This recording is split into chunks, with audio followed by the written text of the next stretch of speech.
Hello children, you are most welcome in your 8th class for English। आज आप first chapter पढ़ने जा रहे हो where the mind is without fear. और ये बहुत प्यारी पोइम है, टैगोर जी की लिखित पोइम है ये, टैगोर जी द्वारा रचित। इससे पहले मैं बता दूं आपको, टैगोर भारत के सुप्रसिद्ध लेखक, गायक, साहित्यकार, दार्शनिक और बहुत कुछ थे। बहुत कुछ इन्होंने प्राप्त किया था, बहुत कुछ इनके अंदर टैलेंट था। और आपके सामने जो पोइम है where the mind is without fear, ये उनकी एक रचित काव्य संग्रह में से एक है। उस काव्य संग्रह का नाम है बच्चों गीतांजलि। और गीतांजलि जो है वो 103 गीतों का संग्रह है, जिसके लिए उन्हें 1913 में नोबेल पुरस्कार दिया गया था। तो ये पोइम ये बताती है where the mind is without fear. भारतीयों के लिए स्पेशली ये बात कहेगी जहाँ पर हमारा ज्ञान बहुत स्वतंत्र है, हमारे दिमाग के अंदर किसी प्रकार का कोई डर नहीं है। ठीक है, चलिए आइए बच्चों शुरू करते हैं। तो पोइम पढ़ते हैं। Where the mind is without fear, जहाँ पर हमारा दिमाग या मस्तिष्क में किसी प्रकार का कोई डर नहीं, कोई भय नहीं है। And head is held high, और हमारा दिमाग, हमारा मस्तिष्क जो है, हमारा सिर जो है वो गर्व से ऊंचा है। Where the knowledge is free, जहाँ पर ज्ञान स्वतंत्र है। हमारे पास दो चीज़ें होनी चाहिए, पैसा होना चाहिए और समय होना चाहिए। हम कुछ भी कहीं भी ज्ञान प्राप्त कर सकते हैं और किसी से भी कुछ भी प्राप्त कर सकते हैं, पा सकते हैं।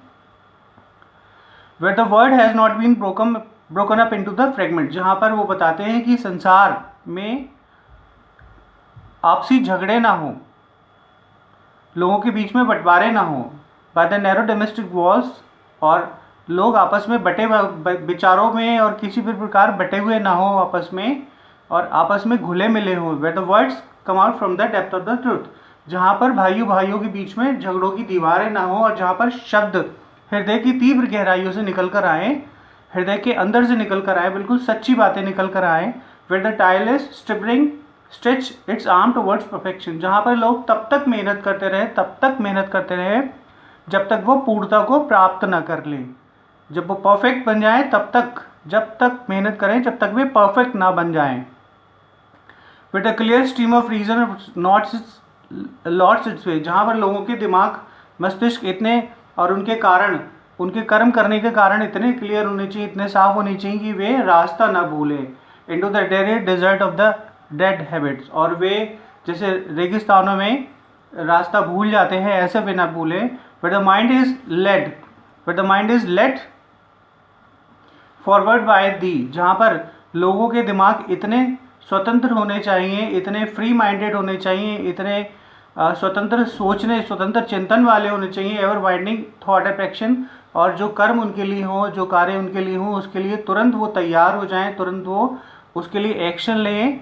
तो ऐसे मस्तिष्कों वाले व्यक्ति हमारे भारत के लिए चाहिए, ऐसे मस्तिष्क, ऐसे दिमाग वाले पुत्र हमारी भारत माता को चाहिए। भारत माता को ऐसे पुत्रों की आवश्यकता है। Into the heaven of freedom, हे मेरे स्वर्ग के पिता, my father let my country wake, हे मेरे स्वर्ग के पिता, मेरे देशवासियों को जागृत कर और उन्हें जागृत कर, उन्हें अपने कर्मों के प्रति चेता कि वे आगे जाके भारत का निर्माण करें, भारत के भविष्य का निर्माण करें और एक अच्छे भारत को जन्म देने का प्रयास करें। हे मेरे स्वर्ग के पिता, मेरे सारे देशवासियों को जागृत कर कि वे उठें और खड़े हों और संघर्ष करें और देश के लिए कर्म करें। ऐसी शुभकामना है रविन्द्रनाथ टैगोर की अपने देशवासियों के प्रति। ओके बच्चों, thank you so much for watching my video. आशा है आपको ये समझ आया होगा, और अगर अच्छा लगे तो बच्चों मेरा चैनल सब्सक्राइब कर दीजिएगा और लाइक कर दीजिएगा और फ्रेंड्स को शेयर कर दीजिएगा। ठीक है, ओके बच्चों, thank you so much again.